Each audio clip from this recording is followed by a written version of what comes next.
மையமுடுக நேயர்களுக்கு வணக்கம். நீங்கள் இணைந்திருப்பது மையத்தின் இன்றைய முக்கிய செய்திகளுடன். முதலில் தலைப்புச் செய்திகள். அனரவுக்கு எதிராக அவதூறு பரப்பிய காவல்துறை அதிகாரி அதிரடி கைது. காதல் விவகாரம், கொழும்பில் இளைஞர் மீது சரமாரி கத்திக்குத்து தாக்குதல். உக்ரைனுக்கு பெருத்த மாற்றம், பேட்ரியாட் ஏவுகணைக்கான அனுமதியை மறுத்தது அமெரிக்கா. ஈரானுக்கு பேரிடி, மீண்டும் பாரிய தாக்குதலுக்கு தயாரான அமெரிக்கா இஸ்ரேல். மிரிசவில் துப்பாக்கிச் சூடு, ஒருவர் படுகாயம். உயிர்த்த ஞாயிறு தாக்குதல் வழக்கில் பூஜித் ஜெயசுந்தரவுக்கு மரண தண்டனை. வெளிநாடொன்றில் பேருந்து கவிழ்ந்து விபத்து, 25 பேர் பலி. தொடர்வென விரிவான செய்திகள்.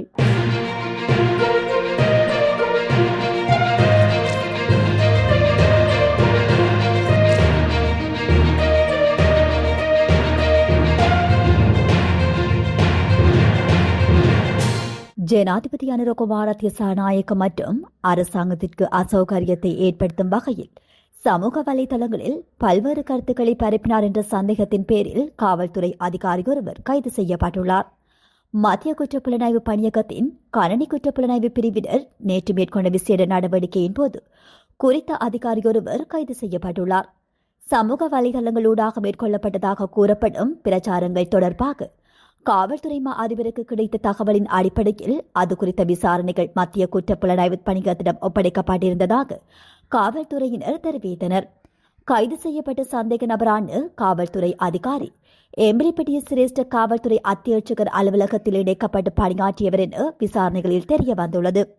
குறித்த காவல்துறை அதிகாரி நேற்றைய தினம் கோட்டை நீதவான் நீதிமன்றத்தில் முன்னிலைப்படுத்தப்பட்டதுடன் சம்பவம் தொடர்பான மேலதிக விசாரணைகளை மத்திய குற்றப்புலனாய்வு பணியகம் மேற்கொண்டு வருகின்றமை குறிப்பிடத்தக்கது. கொழும்பு கடவத்தை பகுதியில் பட்டம் விட்டுக் கொண்டிருந்த இளைஞர் மீது மோட்டார் சைக்கிளில் வந்த 3 இளைஞர்கள் சரமாரியாக கத்திக்குத்து தாக்குதலை நடாத்தியுள்ளதாக கடவத்தை போலீசார் தெரிவித்துள்ளனர். கொழும்பு கடவத்தை பகுதியினைச் சேர்ந்து 17 வயதுடைய இளைஞரே இவ்வாறு காயமடைந்துள்ளார். இதன்போது கழுத்தில் பலத்த கத்திக்குத்து காயத்துடன் இருந்த இளைஞரை அப்பகுதியில் இருந்த மக்கள் ராகம வைத்தியசாலையில் அனுமதித்த நிலையில் தற்போது சிகிச்சை பெற்று வருவதாக போலீசார் தெரிவித்துள்ளனர். குறித்த இளைஞர் தனது வீட்டின் பின்புறமுள்ள நெல்வயலில் பட்டம் விட்டுக் கொண்டிருந்த போது தாக்கப்பட்டுள்ளார். கத்திக்குத்து நடத்தியதாக சந்தேகிக்கப்படும் இளைஞரையும் அவருடன் வந்த மேலும் 2 இளைஞர்களையும் கடவத்தை போலீசார் கைது செய்துள்ளனர். இதனையடுத்து முன்னெடுக்கப்பட்ட விசாரணையில் இந்த சம்பவம் காதல் விவகாரத்தினால் இடம்பெற்றுள்ளதாக போலீசார் தெரிவித்துள்ளனர். சந்தேக நபர்களில் ஒரு இளைஞரின் தந்தை போலீஸ் அதிகாரி எனவும் விசாரணையில் தெரிய வந்துள்ளது. மேலும் 3 சந்தேக நபர்களும் நேற்றைய தினம் நீதவான் நீதிமன்றத்தில் முன்னிலைப்படுத்தப்பட்டுள்ளதாக தெரிவிக்கப்பட்டுள்ளது. பேட்ரியாட் ஏவுகணைகளை உக்ரைன் தயாரிப்பதற்கு அமெரிக்கா இன்னும் ஒப்புக்கொள்ளவில்லை என ஜனாதிபதி டொனால்ட் ட்ரம்ப் தெரிவித்துள்ளார். அந்த விடயம் குறித்து தொடர்ந்தும் பேச்சுவார்த்தைகள் இடம்பெற்று வருவதாகவும் பேச்சுவார்த்தைகள் யாராவது அவற்றை உருவாக்க ஆரம்பிப்பதில் அமெரிக்கா மிகவும் கவனமாக இருக்க வேண்டும் எனவும் அவர் சுட்டிக்காட்டியுள்ளார். ரஷ்ய தாக்குதல்களில் இருந்து தற்காத்துக் கொள்ள உதவும் வகையில் பேட்ரியாட் ஏவுகணை இடைமறிப்பான்களை தயாரிக்க உக்ரைனுக்கு உரிமம் வழங்கப் போவதாக அண்மையில் ட்ரம்ப் தெரிவித்திருந்தார். இந்த நிலையில் குறித்த வாக்குறுதியிலிருந்து பின்வாங்கியுள்ள ட்ரம்ப் ஏவுகணை தொழில்நுட்பம் உள்ளிட்ட மேம்பட்ட அமெரிக்க ஆயுதங்களை பகிர்வது அந்த விடயத்தில் கவலை வெளிப்படுத்தியுள்ளதாக தெரிவிக்கப்பட்டுள்ளது.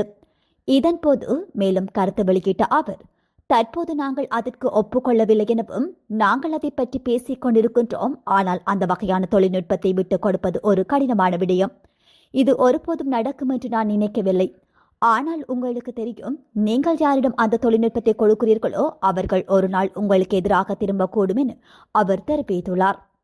ஈரானின் எரிசக்தி உட்கட்டமைப்புகள் மீது இதுவரை இல்லாத வகையில் மிக கடுமையான குண்டுவீச்சு தாக்குதல்களை நடாத்துவதற்கு அமெரிக்காவும் இஸ்ரேலும் ஆயுதமாக்கி வருவதாக சர்வதேச ஊடகங்கள் செய்தி வெளியிட்டுள்ளன. இந்த தாக்குதல்கள் வரும் வார இறுதியில் மேற்கொள்ளப்படலாம் என தெரிவிக்கப்பட்டுள்ளது.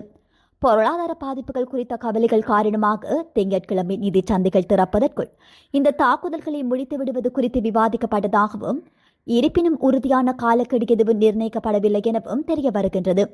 இந்த நிலையில் இந்த விடயம் தொடர்பாக இஸ்ரேலுக்கு தெரிவிக்கப்பட்டு அமெரிக்காவுடன் ஒன்றிணைந்து செயல்பட்டு வந்தாலும் ஜனாதிபதி டொனால்ட் ட்ரம்ப் இதுவரை இதற்கான இறுதி ஒப்புதலை வழங்கவில்லை என்று தகவல்கள் தெரிவிக்கின்றன.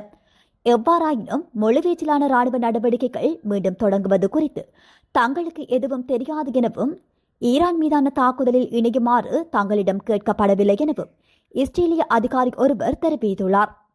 மாத்தறை மினிஸ்டரில் நேற்று இடம்பெற்ற துப்பாக்கிச் சூட்டு சம்பவம் ஒன்று பதிவாகியுள்ளது. குறித்த துப்பாக்கிச் சூட்டில் 34 வயதுடைய நபர் ஒருவர் காயமடைந்துள்ளதாக தெரிவிக்கப்படுகின்றது. மோட்டார் சைக்கிளில் வந்த அடையாளம் தெரியாத 2 நபர்களால் இந்த துப்பாக்கிச் சூடு நடாத்தப்பட்டதாக காவல்துறை தெரிவித்துள்ளது. இந்த நிலையில் துப்பாக்கிச் சூட்டில் காயமடைந்த நபர் மாத்தறை பொது வைத்தியசாலையில் அனுமதிக்கப்பட்டுள்ளார். இதேவேளை துப்பாக்கிச் சூட்டில் ரிவால்வர் வகை துப்பாக்கி பயன்படுத்தப்பட்டிருக்கலாம் என காவல்துறை சந்தேகம் வெளியிட்டுள்ளது. மேலும் துப்பாக்கிச் சூட்டிற்கான காரணம் இன்னும் வெளியாகாத நிலையில் காவல்துறையினர் மேலதிக விசாரணைகளை மேற்கொண்டு வருகின்றனர். போதுமான புலனாய்வு தகவல்கள் முன்கூட்டியே கிடைத்திருந்த போதிலும் 2019 ஆண்டு ஈஸ்டர் ஞாயிறு பயங்கரவாத தாக்குதலை தடுக்க தவறியதாக தாக்கல் செய்யப்பட்ட வழக்கில் முன்னாள் காவல்துறை மா அதிபர் பூஜித் ஜெயசுந்தரவுக்கு கொழும்பு நிரந்தர மூவரடங்கிய விசேட உயர் நீதிமன்றம் நேற்று மரண தண்டனை விதித்துள்ளது. முன்னாள் பாதுகாப்பு செயலாளர் ஹேமஸ்ரீ பெர்னாண்டோ மற்றும் முன்னாள் காவல்துறை மா அதிபர் பூஜித் ஜெயசுந்தர ஆகியோருக்கு எதிராக சட்டமா அதிபர் தாக்கல் செய்திருந்த குற்றப்பத்திரிகை தொடர்பான தீர்ப்பை நேற்றைய தினம் அறிவிக்கும் போதே இந்த உத்தரவு வழங்கப்பட்டுள்ளது. இந்த வழக்கில் 2022 ஆண்டு மூவரடங்கிய உயர் நீதிமன்ற அமர்வு இரு பிரதிவாதிகளையும் அனைத்து குற்றச்சாட்டுகளிலிருந்தும் விடுவித்திருந்தது. எனினும் அந்த தீர்ப்பை எதிர்த்து சட்டமா அதிபர் தாக்கல் செய்த மேல்முறையீட்டை விசாரித்த உச்சநீதிமன்றம் விடுதலை தீர்ப்பை ரத்து செய்து பிரதிவாதிகளின் பாதுகாப்பு சாட்சியங்களை மீண்டும் பதிவு செய்து வழக்கை மறுவிசாரணைக்கு உட்படுத்துமாறு உத்தரவிட்டிருந்தது. அதன்படி வழக்கு மீண்டும் விசாரணைக்கு எடுத்துக் கொள்ளப்பட்ட நிலையில் நேற்றைய தினம் கொழும்பு நிரந்தர மூவரடங்கிய விசேட உயர் நீதிமன்றம் தனது தீர்ப்பை வழங்கியுள்ளது.